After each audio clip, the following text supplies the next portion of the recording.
Bom dia, irmãos, que a graça e a paz seja com todos, amém? Nós vamos estar nesta manhã, junto com os irmãos, estudando a lição de número 3, uma lição atípica que nós estamos estudando, e esta traz para nós um tema que fala sobre o cristão secular. O que é o cristão secular? Então nós vamos estar estudando com os irmãos, baseado no texto lá em 1 Coríntios, capítulo 10, no versículo 31. Nós vamos estar junto com os irmãos nesta manhã, estudando a nossa lição, para que todos possam estar assim acompanhando, né, estudando a palavra de Deus. Amém? Nós vamos orar e logo após a oração, nós vamos ouvir o cântico Teu Amor Não Falha.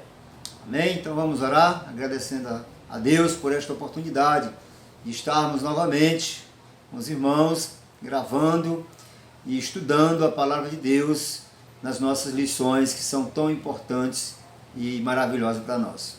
Senhor nosso Deus e Pai, nós te agradecemos mais uma vez pela oportunidade, pela vida, ó Deus, por estarmos na Tua presença nesta manhã, ó Deus, te glorificando, ó Deus, te bendizendo na beleza da Tua santidade.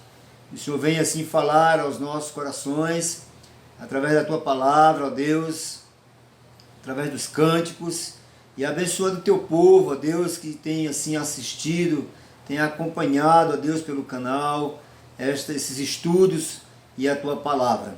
Deus, muito obrigado, que o Senhor continue fortalecendo cada um dos Teus filhos, abençoando, ó Deus, conduzindo pelos Teus santos caminhos. Dá-nos força, dá-nos sabedoria todos os dias. É o que te pedimos e agradecemos em nome de Jesus. Amém. Amém, que o Senhor nos abençoe.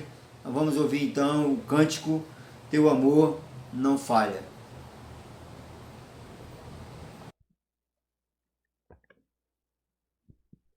Vamos estar cantando o cântico que tem como título O Teu Amor Não Falha.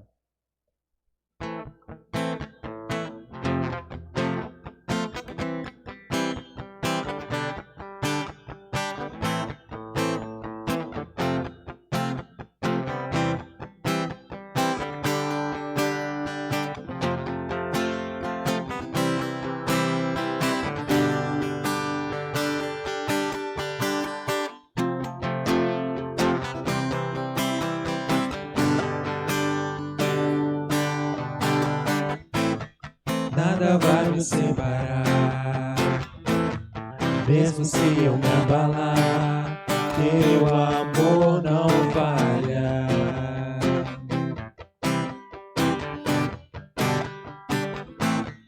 Mesmo sem merecer, Tua graça se derrama sobre mim, Teu amor não falha.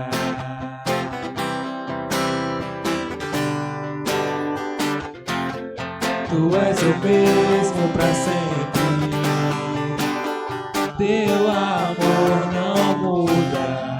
Se o choro dura uma noite, a alegria vem pela manhã. Se o mar se enfurecer, eu não tenho que temer, porque eu sei que me amas, Teu amor não falha.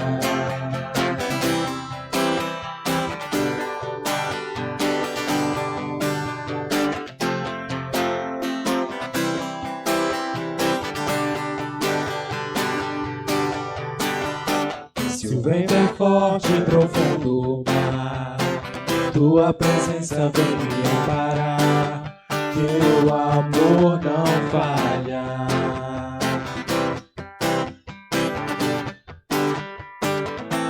Difícil é o caminhar, nunca pensei que eu fosse alcançar, mas Teu amor não falha.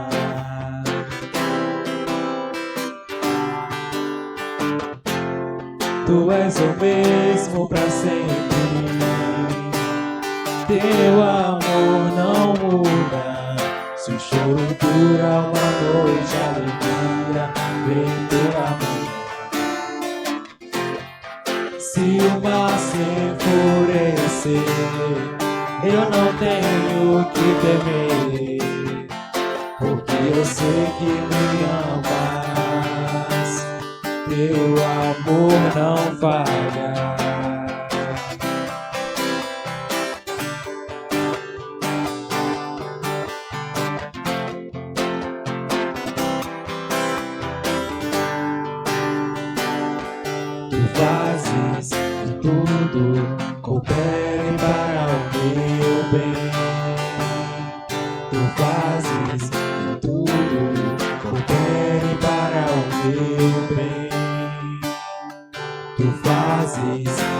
tudo coopere para o meu bem.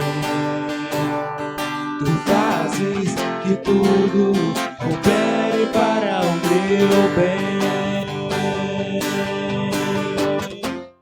Tu és o mesmo para sempre. Teu amor não muda. Se o choro dura uma noite, a alegria vem pela manhã. Se o mar se enfurecer, eu não tenho que temer, porque eu sei que me amas. Teu amor não falha.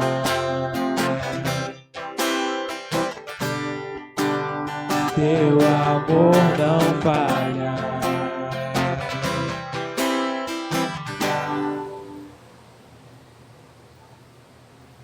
Amém, que Deus abençoe a todos. Nós vamos então, assim, irmãos, abrir a palavra de Deus lá em 1 Coríntios, capítulo 10, apenas um versículo 31, quando aqui o apóstolo Paulo traz para cada um de nós cristãos como é a forma deste cristão deve estar adorando o Senhor, não importa onde. Então o apóstolo traz para nós, na palavra de Deus, a seguinte expressão, quando ele diz aqui, dizendo: portanto, quer comais, quer bebais, quer façais outra coisa qualquer, fazei tudo para a glória de Deus. Então, seja lá o que for que você for fazer, deve fazer para a glória do Senhor. Amém? Que Deus nos abençoe nesse texto, quando a nossa lição vai tratar exatamente de um tema bastante importante, que vai falar exatamente sobre o que é cristão secular. Cristão secular é o que vive no mundo, pecando, fazendo as coisas erradas? Mas é isso que está trazendo para nós a nossa lição? Não, ela vai falar exatamente o contrário. O cristão secular é aquele que, mesmo estando no mundo, estará glorificando a Deus, estará servindo ao Senhor, independentemente de onde ele esteja. Então, é um cristão neste século. Então, é um cristão secular. Não é necessariamente um cristão que está aí fazendo as coisas que não deveria fazer. Então, o autor da revista, ele traz para nós exatamente uma reflexão na sua introdução, quando ele diz que o crente secular desta lição não é o que mergulha no mundo, mas o que vive para glorificar a Deus no mundo. Não necessariamente com atividades religiosas, mas com o que quer que ele venha fazer. Ou seja, mas com o que quer que faça. Esse é o cristão secular. Quando uma advogada recém-convertida diz que resolveu virar as costas para o mundo e entregar a sua vida para Jesus, nós presumimos que ela passará a trabalhar num serviço de advocacia cristã, ou até mesmo abandonará o direito para trabalhar numa profissão ligada à igreja. Servir ao Senhor significa para nós fazer missões, evangelizações e atividades nos ministérios da igreja. Porém, convém repensar essa ideia. Servir ao Senhor significa desempenhar com maior excelência a função a qual fomos capacitados, em vez de abandoná-la para seguir um chamado religioso. Então, meus queridos, isso é importante nós entendermos, que esse chamado do Senhor para nós é para servi-lo, é para fazer algo importante, não importa onde estejamos, independente de ser chamado para um serviço religioso. Não é essa a proposta. Ele diz que alguns cristãos têm dificuldade para entender a sua relação com o mundo, porque supõem que a terra seja governada por Satanás. Parece melhor envolver-se em evangelização e no crescimento espiritual do que com uma atividade mundana, com uma abordagem reformada. E a nossa lição ela vai nos mostrar a espiritualidade que afirma o mundo de Deus e o nosso envolvimento com ele num equilíbrio correto. Então, meus queridos, é importante nós entendermos que nós temos que ter um equilíbrio cristão, um equilíbrio onde nós saibamos diferenciar as coisas. Mesmo neste mundo, mesmo neste século, nós temos que diferenciar as coisas, saber viver para Deus, sem poder nos contaminar com as coisas do mundo. O mundo está aí. A palavra de Deus fala que o mundo jaz do maligno, mas não necessariamente que nós vamos servir a este mundo. O Senhor, o próprio Jesus Cristo, diz que Ele quer que nós estejamos no mundo, não nos tire dele, mas que nós estejamos aqui nele, fazendo a diferença e fazendo as coisas corretamente. O ponto 1 da revista, ele vai dizer quem está no controle. Quem é que está no controle? O Deus deste século cegou o entendimento dos incrédulos. O Deus, aqui ele coloca um Deus minúsculo, letra D minúscula, porque esse Deus ele está falando de um Deus mundano. Diz a Escritura em 2 Coríntios capítulo 4, a partir dessa declaração bíblica, muitos concluem que o mundo está sob o controle de Satanás e que há um embate equilibrado dele com Deus. E aí, meus queridos, nós sabemos que quem está no controle de tudo e de todos é Deus, não é Satanás. Deus controla o mundo, Deus controla todas as coisas, Ele é o Senhor de tudo e de todos. O autor vai dizer que Satanás, porém, não é Deus, porque os deuses dos povos não passam de ídolos. Salmo 96, 5. E toda a influência satânica está sob o comando do incomparável soberano do universo. Lá em Isaías 40, versículo 18 a 25, vai falar sobre a soberania de Deus. Não há, portanto, razão bíblica para se ver este mundo como inerentemente mau, um campo de batalha pelo controle do planeta e do universo.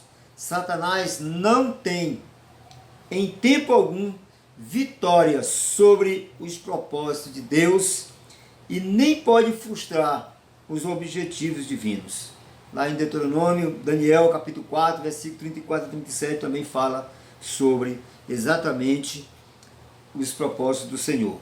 Contudo, ele é incansável em tentar enfraquecer a confiança do crente na graça de Deus. 1 Pedro capítulo 5, versículo 8. A resposta a isso é um entendimento mais profundo do Evangelho. A soberania de Deus consola-nos na crise e contém o nosso orgulho no triunfo, lembrando-nos de que não somos nós que determinamos o resultado das batalhas espirituais, mas Cristo, o Rei, é Ele que determina, é Ele que está no controle, é Ele que luta por nós e já nos assegurou a vitória final. Ele está no controle. Romanos capítulo 8, versículo 37, fala da soberania. O ponto 2 da nossa revista vai falar sobre os bons exemplos da visão reformada. O autor vai dizer que uma vez que este ainda é o mundo de Deus e que ele reina em providência, ainda que não, ele vai dizer que ainda que não reine como Senhor, como Salvador, como podemos nos tornar cristãos seculares no melhor sentido da expressão. Para Martinho Lutero, o crente está livre para engajar-se no mundo com uma atividade espiritual e piedosa, em vez de separar-se dele com o entendimento distorcido de que estaria desse mundo se separando do pecado. Então, meus queridos, o que Martinho coloca aqui, Martinho Lutero, é exatamente que o crente ele está livre para se engajar dentro deste mundo. Ele está livre para estar vivendo no mundo, certo? Só que com uma atividade espiritual, com uma atividade conectada com Deus. Além de ser espiritual, deve ser piedosa, tá? Mas não separar-se de forma nenhuma desse entendimento de espiritualidade com Deus, de forma distorcida, tá? Achando que a gente pode estar assim conectado com tudo. Então, dentro desse ponto, com relação ao ponto 2 que nós estamos estudando aqui, os bons exemplos da questão da visão reformada, ele vai tratar que o crente secular e seu trabalho, o crente secular e a família, o crente secular e a arte, são coisas que nós precisamos aprender dentro desse contexto. O crente secular e a música. Então, olha, observe que nós temos aqui 4 tópicos que ele traz para nós a respeito do crente, do cristão secular. O crente secular e seu trabalho, como ele deve ser? Ele vai citar que um sapateiro perguntou a Lutero o que deveria fazer agora que conhecia o Evangelho. Qual deveria agora ser o seu chamado? Uma pergunta óbvia para uma pessoa educada no cristianismo medieval. A resposta do reformador foi surpreendente para o sapateiro. Como seria para muito entre nós hoje? Faça um bom sapato e venda-o pelo preço justo. Deus se agrada da nossa atividade comum e fiel neste mundo. O ponto B da nossa lição, desse ponto 2, vai falar sobre o crente secular e a família, quando ele diz que a espiritualidade medieval ela desdenhava do valor de um lar piedoso por não considerar que criar uma família fosse em si mesmo um ato de serviço a Deus. Era algo secular, mundano e comum. Os cristãos mais devotos se separariam dessas preocupações e se concentrariam em subir espiritualmente a escada da experiência e da piedade cristã. As relações sexuais, elas eram exatamente toleradas como um mal necessário com um propósito de procriação. Lutero e os outros reformadores causaram escândalo ao dizer que elas tinham também o propósito de prazer e comunhão no relacionamento conjugal. Então a gente observa aqui que, com relação ao crente secular e a família na forma medieval, ela era de uma forma assim bem diferenciada da que nós temos hoje. Então a gente observa que não tinha muito valor. Aí era como se Deus não fosse nada importante com relação à família. E nós temos o entendimento de que a família é uma instituição criada por Deus. E Deus a criou exatamente com o propósito de ser bênção, de ser realmente abençoadora. E não como eles achavam, tá? Que fosse apenas uma coisa casual. E não é isso, mas algo que é criado pelo Senhor. O ponto C, ele vai falar o crente secular e a arte. Na arte, as coisas também mudaram com a reforma. Nas pinturas medievais, o tema era quase sempre religioso. No barroco holandês, sob a influência da reforma, ocorreu uma visão totalmente diferente da vida e da religião. Primeiro, a maioria das obras de arte eram secular, ou seja, não tinha o objetivo de pregar ou ensinar. Não tentava informar ou inspirar uma piedade espiritual. Nós somos tocados por relatos da vida comum nos vilarejos, homens e mulheres trabalhando, famílias ao redor da mesa, se entretendo com instrumentos musicais. Há ainda as naturezas mortas, com tigela de frutas cuidadosamente representadas. Este mundo era tema aceitável para o estudo, mesmo sem uma lição espiritual ou moral e sem o propósito de converter os perdidos. Então a gente observa que com relação à arte secular, a gente observa realmente que as pinturas antigas elas não tinham nada a ver com relação à questão da criação, com relação à questão religiosa, à questão divina. Era mais algo forjado, algo sem vida, exatamente porque não tinha nenhum propósito com relação à conversão dos perdidos. Quanto mais oculto ficava a questão religiosa, era melhor para aquele povo que não queria de jeito nenhum a propagação do Evangelho. Então isso ilustra exatamente a diferença entre a piedade católica romana, que se parece muito com a nossa atualmente, e a perspectiva reformada de que deveria ser a dos que hoje se chamam reformados, mas em muitos casos não são.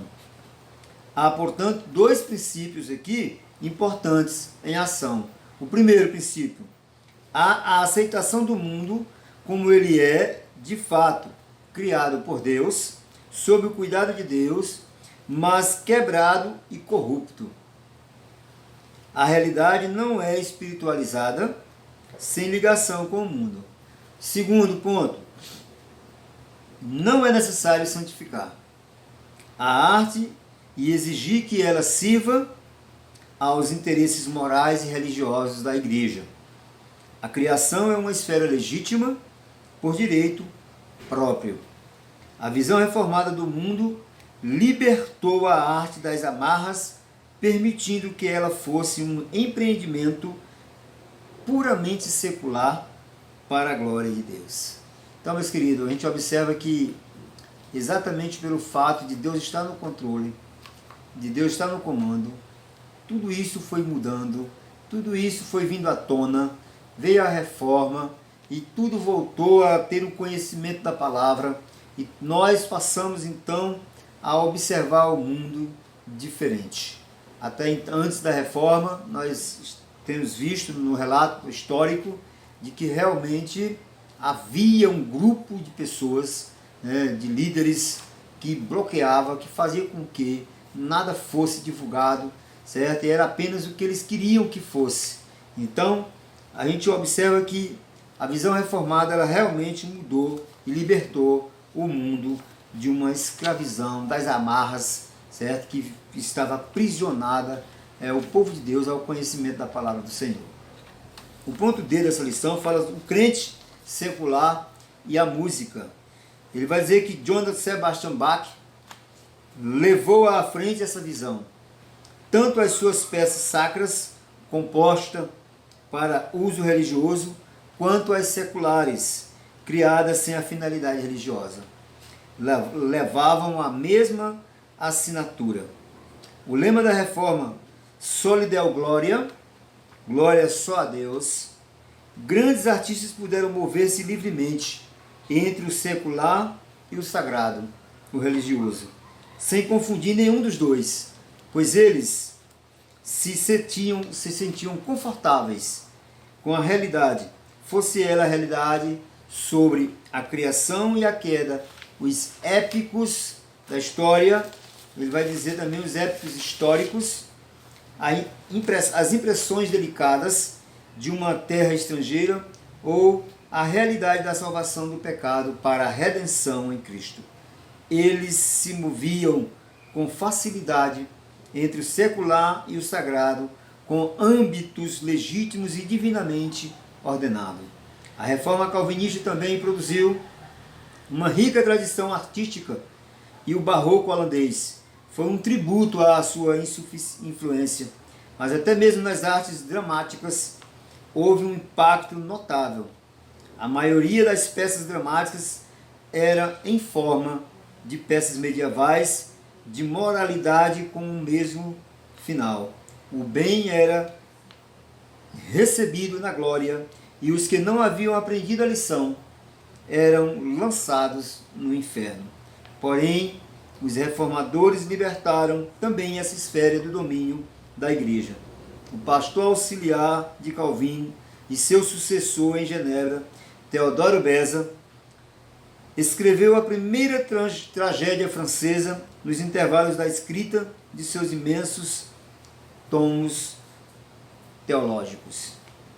Ele escreveu a respeito disso justamente para mostrar que a reforma calvinista ela trouxe algo importante para nós com relação à questão da música, com relação à questão do que eles queriam que fosse cantado, do que eles queriam que fosse mostrado ao mundo. E exatamente a reforma ela traz uma rica tradição artística do barroco holandês, exatamente quando ele mostra aqui, ele diz para a gente aqui que foi um tributo à sua influência, mas até mesmo, de certa forma, nas artes dramáticas houve um impacto notável. Então, a reforma ela veio para modificar, para mostrar, transformar exatamente que o cristão secular, ele pode continuar vivendo neste mundo, mas sendo diferente. Então, a partir da reforma, veio essa notável mudança de que o cristão poderia sim estar no mundo fazendo a diferença e mudando. E ele traz também um outro ponto na letra E, falando sobre o crente secular e a literatura. Observe que todos esses pontos estão conectados à história, à arte, à música, à religião, à literatura, à cultura. Então tudo isso vai mostrar para a gente como é que nós devemos conviver ainda hoje neste mundo com essas coisas, com a cultura, com a música, com a arte. Nós temos que ter muito cuidado, porque ainda hoje todos esses conceitos, todos esses objetivos que nós estamos falando aqui, esses temas, eles estão inseridos ainda hoje em nosso meio. Então o que a gente tem observado é que muitas coisas têm adentrado ao mundo religioso, e tem distorcido muitas mentes, muitas pessoas têm se desviado desse propósito. Então, o crente secular e a literatura, o autor diz que nas artes literárias a reforma também baniu as limitações eclesiásticas. Vemos aí o surgimento do romance moderno, dos estudos históricos e de uma variedade de explorações literárias. Lutero escreveu sobre diversos temas seculares e Calvino até mesmo fez experimentos com a poesia. Sua primeira obra publicada foi um comentário de Clementina sobre Clemência, um estudo do antigo jurista romano Sêneca. Beza escreveu textos políticos que muitos historiadores hoje consideram como tendo uma influência importante na formação da teoria democrática moderna. A era dourada da literatura inglesa está ligada à reforma, e os nomes como Spencer, Donne, Herbert, Milton e um grande número de outros luminares foram resultados da enorme influência desse movimento evangélico. Então o movimento evangélico ele realmente fez ressurgir exatamente outros movimentos com relação à questão da literatura, com relação exatamente ao que escreviam.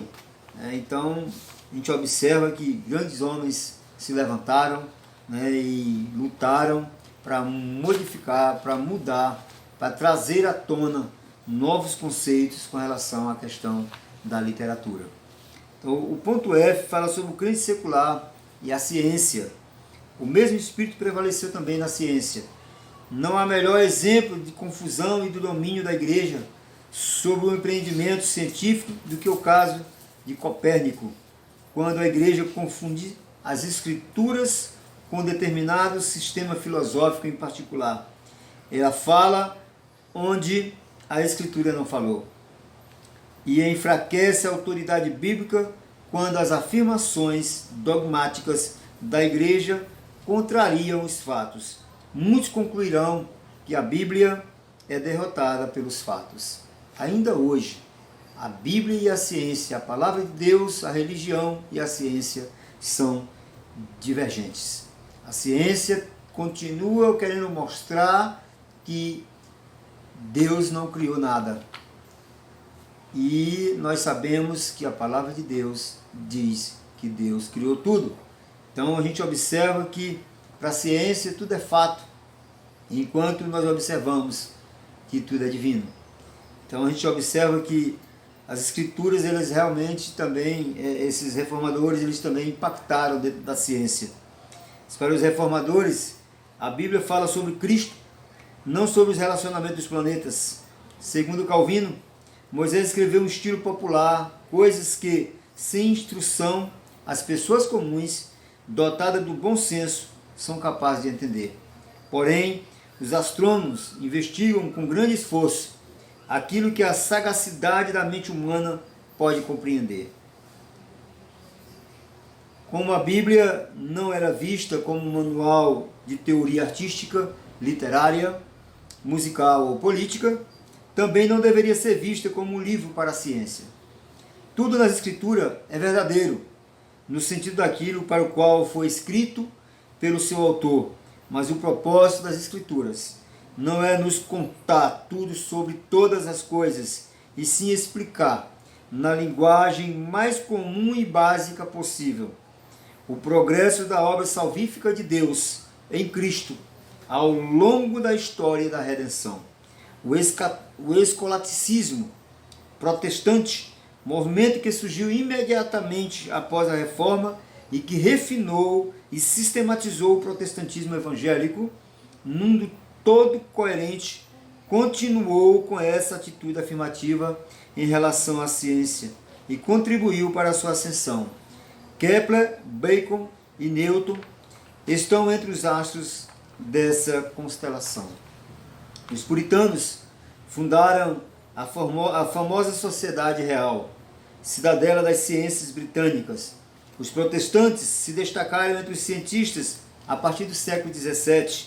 Luteranos e calvinistas fizeram mais descobertas científicas do que os católicos. Então a gente observa que os reformadores fizeram impactos muito grandes também dentro da ciência. Então a ciência, ela tenta mostrar uma coisa, mas nós sabemos que Deus é tudo em todos, e a ciência não consegue explicar nada dos fenômenos divinos. Outro ponto importante nesse tópico é o crente secular na educação. Esse ponto é o último ponto dessa lição. Ele vai dizer que Lutero persuadiu o governo a proclamar a educação universal, compulsória, tanto para meninas como para meninos, um sistema de educação bíblica pública na Alemanha. Melanchthon exortava os professores a considerarem o ensino com o mesmo espírito com que se considerariam o serviço de Deus na igreja. Calvino argumentou ser imperativo estabelecer uma instituição de ensino para os filhos e prepará-los para o ministério, para o governo. Então, meus queridos, a gente observa aí que esse movimento realmente ele trouxe muito conhecimento dentro da educação, certo? Ao ponto de ter uma academia, e essa academia que mais tarde se tornou a Universidade de Genebra, tornou-se modelo para as grandes universidades da Europa e do Novo Mundo.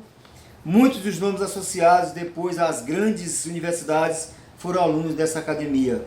John Amos Kamenius, o pai da educação moderna, foi um reformador tcheco que procurou integrar a sua visão reformada do mundo com a visão da educação pública universal. Sua filosofia de educação foi revolucionária. John Knox exigiu em 1560 um sistema nacional de educação pública para a Escócia. Antigos mosteiros foram transformados em bibliotecas e escolas. Longe de temerem os estudos seculares, os reformadores acreditavam que o cristianismo só poderia fortalecer em meio a um povo que lesse e fosse culto. Para concluir nossa lição de hoje, nós vamos observar que o autor fala, ele diz que o crente secular desta lição não é o que mergulha no mundo, mas o que vive para glorificar a Deus no mundo. Não necessariamente com atividades religiosas, mas com o que quer que faça. Para isso, a vida do crente deve ser regularmente regida pela vontade revelada de Deus, não apenas aos domingos, mas às segundas-feiras também. Cada pensamento tem de ser levado cativo a Cristo, declarou Paulo em 2 Coríntios capítulo 10, versículo 4 a 5. Todos os homens e mulheres deveriam se curvar ante o reino de Cristo sobre toda a vida. Mas somente os crentes farão isso até o último dia, quando todo joelho se dobrará e toda língua confessará que Jesus Cristo é o Senhor, para a glória de Deus Pai. Amém? Que Deus abençoe e que nós possamos assim entender que o cristão, o crente, ele tem que estar no mundo para fazer a diferença. O que é cristão secular? É o cristão que está para glorificar a Deus. É o cristão que está pronto para fazer a diferença neste mundo tão tenebroso. Que Deus possa, sim, nos abençoar e fazer com que nos tornemos verdadeiros cristãos seculares, mesmo diante de tudo que temos visto, do modismo, do culturalismo, de uma série de coisas que tem, de certa forma, atingido algumas igrejas, que a gente possa não deixar com que isso possa adentrar nossas vidas cristãs, mas que possamos fazer a diferença neste século e neste mundo. Nós vamos ouvir o cântico Ele é Exaltado. Logo após nós vamos estar orando, encerrando assim a nossa escola bíblica dominical deste dia, nesta manhã. Amém?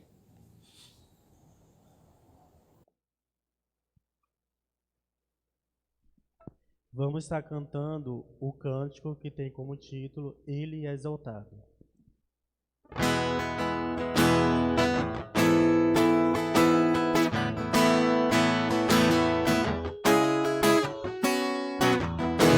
Exaltado, o Rei exaltado nos céus, eu louvarei. Ele exaltado para sempre, exaltado seu nome, louvarei.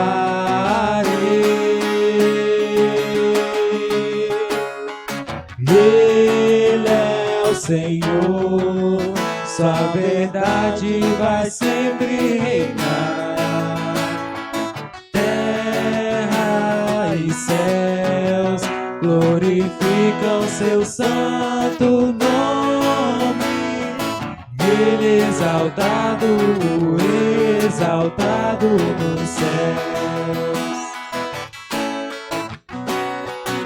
Ele exaltado nos céus. Eu louvarei, Ele exaltado para sempre, exaltado seu nome, louvarei.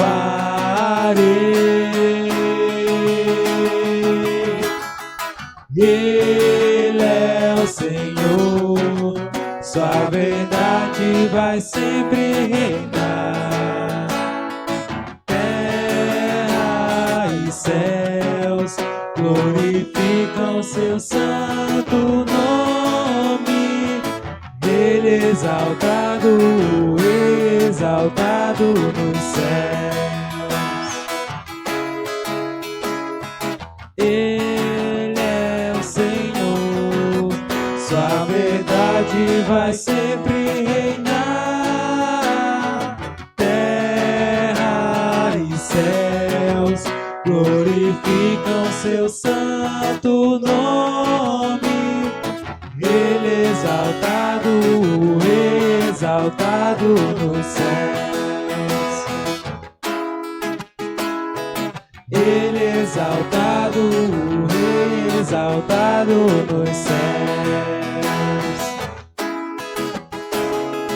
Ele exaltado para sempre, exaltado nos céus.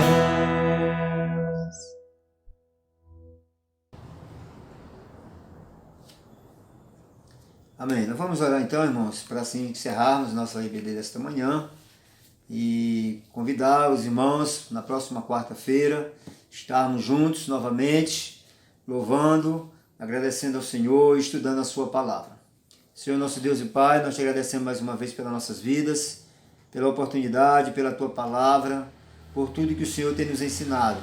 Que o Senhor nos ajude, a Deus, a fazermos a diferença, a sermos verdadeiros cristãos num mundo tão tenebroso, mas que possamos assim fazer tudo para a honra e para a glória do nosso Senhor Jesus Cristo.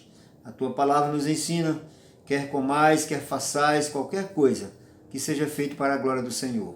Por isso, Deus, muito obrigado, que o Senhor nos abençoe, abençoe a tua igreja, abençoe o teu povo, abençoe cada um dos teus filhos que tem assim nos acompanhado, nos assistido, ó Deus, e acima de tudo, sendo assistido pelo Senhor em seus lares. Toma conta assim das nossas vidas. Nos dá, ó Deus, um dia de paz, um dia de bênção, um dia na tua presença. que o Senhor possa nos conduzir à tua casa na hora da noite, para juntos estar te louvando e te bendizendo. Toma conta, Senhor, da tua igreja, do teu povo. É o que eu te peço e te agradeço em nome de Jesus. Amém. Amém. Que o Senhor nos abençoe e nos dê força para assim continuarmos ouvindo e praticando a palavra do Senhor.